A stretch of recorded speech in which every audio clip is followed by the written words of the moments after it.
Assalamu alaikum, peace and blessings be upon you all. We're back with Gems of Faith with another podcast. And I'm delighted to say we have Sister Shirley with us today. Assalamu alaikum, Shirley. Alaikum salam, Nehad. And today's topic is fibromyalgia awareness. So first of all, I want to start off with saying, Shirley, how are you? I'm fine today. Today's a good day, thank you. That's great, alhamdulillah. So, Shirley, what is fibromyalgia for everyone that's listening today? It's widespread inflammation in your body. The inflammation causes pain, basically from maybe the neck down, right down to your toes, like a throbbing sensation. And if somebody touches you or wants to hug you, it's quite painful. Another symptom, depression, because your brain can't produce serotonin, so depression, IBS, as well, insomnia as well, and there might be other people might have other symptoms as well. Everybody's different, and some people get swellings. When I didn't get swellings in the beginning, but now I've got swellings under my knees, on my elbows, by the side breasts, that are very, very painful. But some people don't get swellings. So they are the main symptoms. Okay, thank you for that, Shirley. What are the usual first signs to look out for? Like, what would you advise people to look out for? What kind of signs? Well, incredible pain that if you take Panadol or ibuprofen, doesn't take it away. So the pain was a big thing for me. And also being very unhappy, very depressed, don't want to get out of bed in the morning. I didn't want to shower. I didn't want to meet people. So a big difference in my personality, because I'm very outgoing, very sociable. I like to meet people. So they were the major signs for me of it. So it's like a character change a bit, people to look out for, you know. Yeah, also I forgot one of the symptoms, sorry, I just remembered, is chronic fatigue. When you're tired, you can take a rest, and you have a rest and you feel a little bit better. But with fibromyalgia, that doesn't happen. You can rest and you can still feel really shattered. So that's another sign that you don't have the ability to even get off the sofa or get out of bed. You're just completely overwhelmed with it. Yeah, energy levels are really low, and it's we haven't got those days. I mean, it doesn't happen every day, the chronic fatigue, but if you overdo things and you don't pace yourself, then you get the chronic fatigue. And basically, I couldn't look after myself when that happened. I had to go to my sisters or to my daughter for them to look after me. Okay, and Shirley, are there triggers that set off fibromyalgia that you're aware of? Yeah, they believe stress is a big trigger. Main trigger for fibromyalgia is stress. Most people that get fibromyalgia have already got other medical problems, maybe like lupus or rheumatoid arthritis or osteoarthritis. So it normally happens that they believe, some people believe, researchers believe it's a virus, and the virus will run itself out in the end and you'll recover from it. Other researchers think it's an imbalance in the hippocampus in your brain, which regulates serotonin, regulates pain, sleep. So, I mean, some people get fibromyalgia and it goes after, I don't know, 2 years, 10 years, 20 years. I've had it 21 years, and I'm hoping one day when I wake up, it'll all be gone. So they're not really, if you've had a traumatic, if you haven't got those underlying health problems, it can happen if you had a major operation, or you've had a car crash, or you get divorced, or you move house, even things that are very big, stressful things in your life. Your body can say, oh, listen here, I don't like that, you know. So some people have gone through a lot of trauma and then had it. Then they get it. Yeah, It's like as if something shocks the the body, and the body doesn't know how to heal itself after it. That's right. Shirley, I'm aware you have fibromyalgia, and how's it affected you, like, to date? Like, how are you with it? How are you coping, and what do you take for it? What do you do for it? Yeah, I mean, in the beginning, it took my life away. It stole my life, I'd say, because I used to teach, and I liked teaching, and I liked working, and I couldn't work anymore because of the pain and the fatigue and everything. So it took me quite a while to come to terms with, okay, my previous life is gone. Now I've got this life. It's another chapter in the book of life, isn't it? And I try to control it. I call it like a monster, really. And I'm thinking that monster's not going to control me.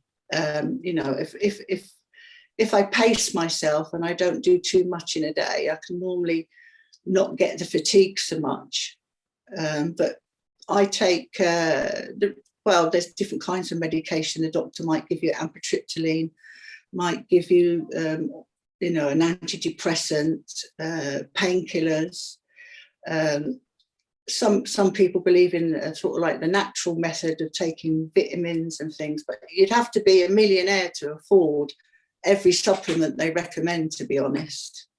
You know, so I don't take any supplements for it, to be honest. But you know, you have to realise that your life's never going to be the same again. You know, but life is different and worth living, and you live it to the best of your ability. You know, you have to adapt to that, and that takes a lot of thinking about. It doesn't happen overnight. You know. So it's quite, I mean, I've had it a long time now, so I've come to terms with it,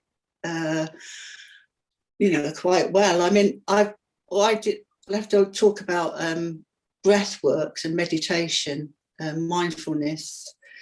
I did a course, an 8-week course, mindfulness course for anxiety and depression. And that really, really helped me. The meditation, just a 20-minute meditation, brings my pain levels down from 8 or 9 to 3 and 4 in 20 minutes. So for me, the breath works, meditation, mindfulness has really helped me, and it helps with stress as well. So the mindfulness plays a big part in my life now, and that really helps. And that's not medication, is it? It's not. No.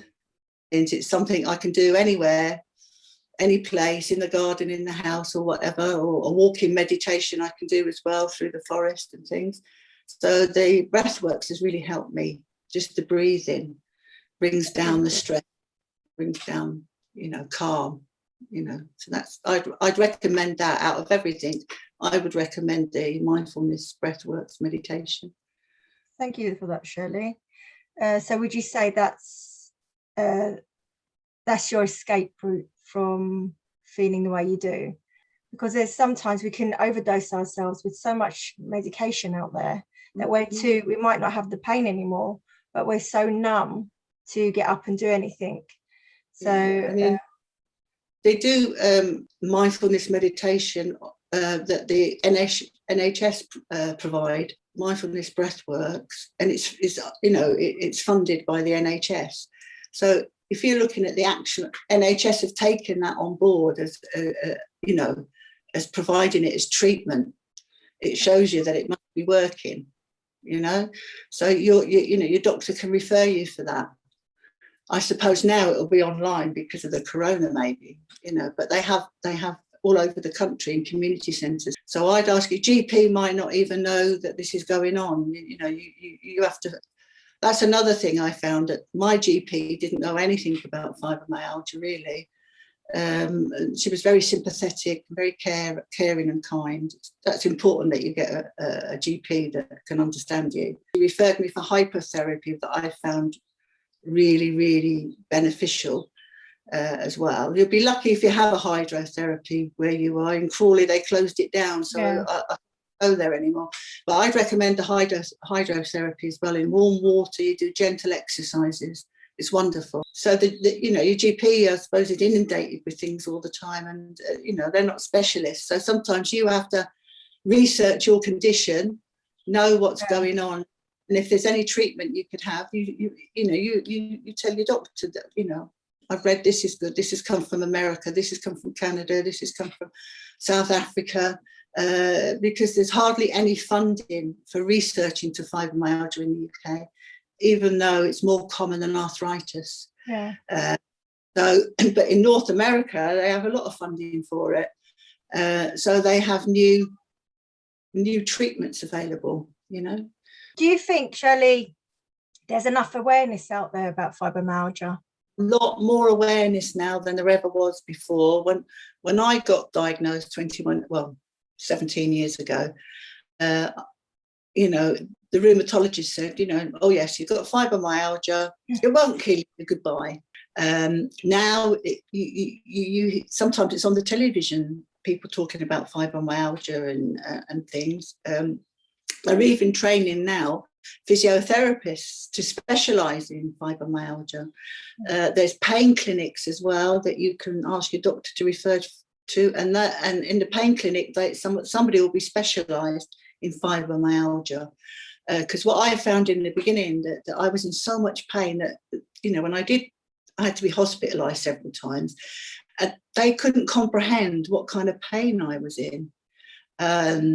Whereas now, when they're training medical people, that, you know, your body's sort of like sensitized to pain. I feel pain more than the average person would.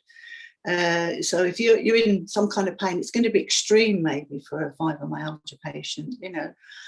So that awareness is unbelievable now. So that is really, really good. Morgan Freeman, the actor, he has fibromyalgia, and when he's acting, he has a bed on the, you know, when he does his bit of part of the film, and then he goes and lays down for a little bit, and then he gets up and does the rest. So there's, you know, celebrities have come out and said they've got fibromyalgia. So it's going to a younger audience as well. That's good. Another important thing I found was to inform your family about how you're feeling, how today is. And, you know, I get fibromyalgia newsletters, and I send the newsletters to my children, to my sisters, my close family, so they can look at what's going on, what kind of treatments there are, so they can understand me better. Yeah. You know, so in the beginning, they didn't really understand, especially my children. They were like, what are you talking about? You know, we've never heard of it. I said, well, no, nor have I. But so it's important that people around you understand what you're going through and how they can help you, be your support. So important. Your friends as well. I send you newsletters, don't I? You do. Yeah, I know all about it because of you. So thank you for that, Shirley. Okay, Shirley, before we end the podcast, if there is anyone listening today and have the signs of fibromyalgia, what would you advise them? Make an appointment with your GP as soon as possible. And also, before you see a GP, write everything down every day, how you're feeling, what's happening. This happened today, that happened the day before. So you've got a timeline. It's like a puzzle, yeah? They've got a puzzle, yeah? And there's a piece of puzzle here, there's a piece of puzzle there. So you try not to leave anything out, because they won't get a if you don't tell them the whole picture. And isn't it true, fibromyalgia can affect your memory? So yes, I forgot to say that. Yes, brain fog. It's called brain fog. I laugh about it now, but before I used to get very angry about it, because I used to say, "You're stupid, Shirley. You're stupid. What's wrong with you? What's wrong with you? Can't you think, girl?" You know, so I used to get, of course, and that would make things worse. Yeah. But when it happens now, I think, oh, silly Billy, oh, no, never mind, they can collect it another time and whatever. So it's how you deal with it as well mentally, you know, because getting angry and frustrated. And I used to be so organised. I used to run a house with 4 children, work full time, and I was good at it. Now I can hardly organise myself, but I try my best. But I think for me, a lasting thing I can say to people out there is a life after fibromyalgia. It's different to the life maybe you had before, but it's a beautiful life, and make the most of it. And God willing, they will get the treatment and the help that they need, bless them. That's a good statement to make at the end of a podcast. So thank you very much. So we're going to end the podcast there for today. If anyone is affected by today's topic, please email into us, and then if you even, I mean, we can come back to you, Shirley, right? And if there's any questions. Well, being part of Gems of Faith as well, people can contact me if they want to. I'll be very willing to help anybody. Great. I know what it's like when there wasn't anybody I could talk to or get information from. So it can be quite lonely and isolating, And so it's important that, that you can be in contact with somebody that's been there, is going through the same things you're going through, but has managed it in maybe in a different way, so that's important. So please, through Gems of Faith, they can contact me as well. Yeah, that's great. Thank you for that, Shirley. So as you've heard from Shirley today, you can email into us. And if you want to talk to Shirley firsthand, because she's obviously experienced it and still going through it, then just get in touch with us. And also, if you've got anything you would like to talk about, we'd love to hear what you've got to say. But until next time, please stay safe, take care, and bye for now.